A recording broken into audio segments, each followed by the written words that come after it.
Okay, we've asked a few folks just to bring words of thanks to Mike and Bev, and then in a few moments we're going to be giving them gifts. We've been taking up some offerings and love gifts for them, and we thought we would buy them presents to go, so we've got some items for them. But Phil Merriam is going to come and just bring a few words of thanks from the oversight and leadership of the church.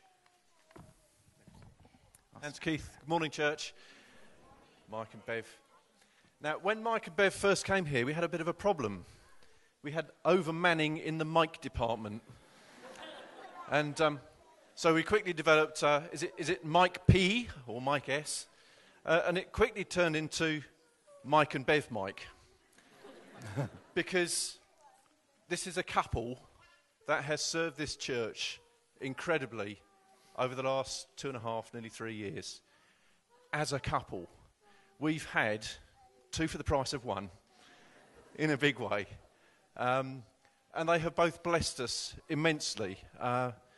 Bev has done so much in the background that we don't see on a day-to-day basis.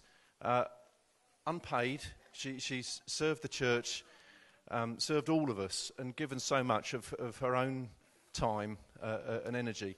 Both Mike and Bev had great jobs in Guernsey. They gave up so much to serve the Lord and to come here. They left their family behind. Some of them have caught up again. And it's been great having you both here. You've been a shining example of family life as a couple, and we've been so blessed. There are individuals here who would not be here, would not be in the kingdom if it weren't for Mike and Bev. And you have given so much to individuals in your personal ministry, in your time here. You've also given so much to the church. There are many things that happen in this place now that didn't happen when you arrived. You've built up the creative arts and encouraged us in that. The life groups have taken on a new lease of life. And there's so many other areas of church life. And I was lying in bed awake at 3 o'clock this morning, which is unusual, thinking about some of the things I might say. And I was trying to think of words that might describe Mike. And the one that wouldn't go away is meek. And that seems like an odd word. But meekness is not weakness. Meekness is grace under pressure and in the power of God and by the grace of God. And that is what you have brought to this church. You have brought a quietness, a solidity, a channel of spirituality that has seen us through some tricky times in the last couple of years. And you've done that in times of personal crisis. We all understand that you've had a difficult year. You've been through family things that have been really difficult, at the same time as helping us through what has also been a time of change, an upheaval. And the season was here for you to be here to support us. And we thank you from the bottom of our hearts for what you've done for us. You're moving on to colder climes. We know that you will bless the people of Kilsyth because of the way you've blessed us here. We know it's the call of God, and we know you're following that call. Zara, we pray that you will also find God's plan and purpose for your life, whether that's in Scotland or somewhere else, who knows, but we pray that you enjoy your time there as well.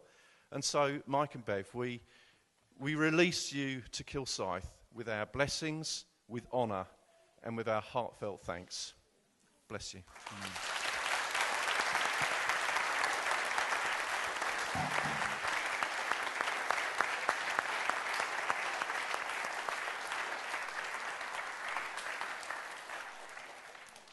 Thanks, Phil. We've asked on behalf of the church, the wider body, if Jill and Gareth Williams, if they would just want to come in. Just Jill, is it, or both of you? Oh, double act. Okay, that's fine. Okay, I had to write this because if I tried to do it ad lib, I might not get through it. Okay. Pastor Mike once gave me a piece of advice which I shall never forget. When you go prayer walking and you're in an open field, just keep your eyes open. As I lay in my hospital bed in the orthopaedic ward on Broomfield with my ankle in plaster, I thank God for his wise words. They were unfortunately 48 hours too late. What was more important, though, was the way that Mike and Bev rallied round when I broke my ankle. What was the busiest time of the school year for Gareth, isn't it always? They visited me and they prayed with me, and Bev arranged a wheelchair for me and delivered it to my home so I could do the hoovering, which was wonderful. She picked me up, took me to Frankie and Benny's for breakfast when Gareth was away on a school trip. She also advised me that the best remedy for a broken ankle was cake. And our trips out for coffee rescued me from the monotony of endless hours of daytime TV. And that's what we've all grown to love about Mike and Bev. It's their passion for people and the many practical ways that they express it. Bev, I've got a word of knowledge. I believe this is a word of knowledge for you from the Lord, that unfortunately you are never going to see size 0 again. Because you have a ministry of comforting hugs, and it will not be the same. So just live with that. Mike has put himself out to visit Gareth and fellowship with him in ways that only another man can. They have counselled and encouraged our whole family. This is where I'm going to get really tearful.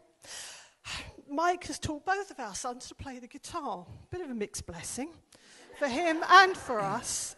But what it now means is that a tiny Japanese congregation in London has a fledgling worship leader for the first time, as Mike has encouraged and inspired Reese to do something that he wouldn't have thought possible. That's just our story, but I know it reflects the experience of many, many people in this fellowship, and I want to thank you on their behalf for how much you've given yourselves so selflessly and generously. For us, you're leaving much too soon, but I know how much this move means to you both, and so you go with our blessing and our love. I guess the Lord felt that Guernsey to Scotland would be too much of a culture shock, and he thought that Essex would be a good place to acclimatise. But we're all worried about how you're going to cope with the harsh environment you're going into, not to mention the people. We've got some of them here, and we know. So we have a few things that you might need. Gareth? You know, we were up at the Meadows and it was so late, they'd run out of gold, frankincense and myrrh. So what we got left, all right, Rainat. Now, your hair looks so fantastic always, Bev. It does, doesn't it? When she's fantastic. Rainat, plastic, brilliant, perfect. I'll leave it there, Bev. Bev or Mike, unisex. Mike, pop it on. What do you want to see? Don't want to mess Bev's hair, do we? No.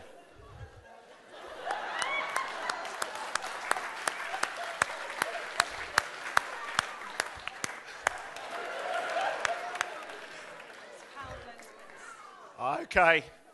Poundland's best here. Real food, ready to eat, right?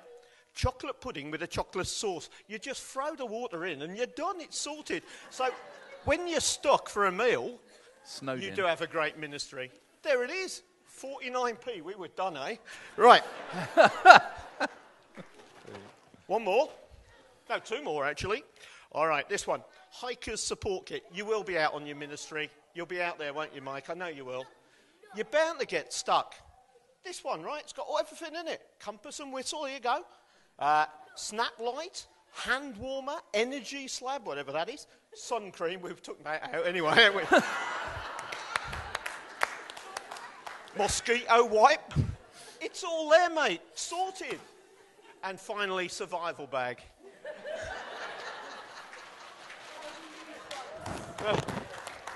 Look at that. You'd both get in there, couldn't you, eh? But seriously, God bless you and everything you've done for the fellowship.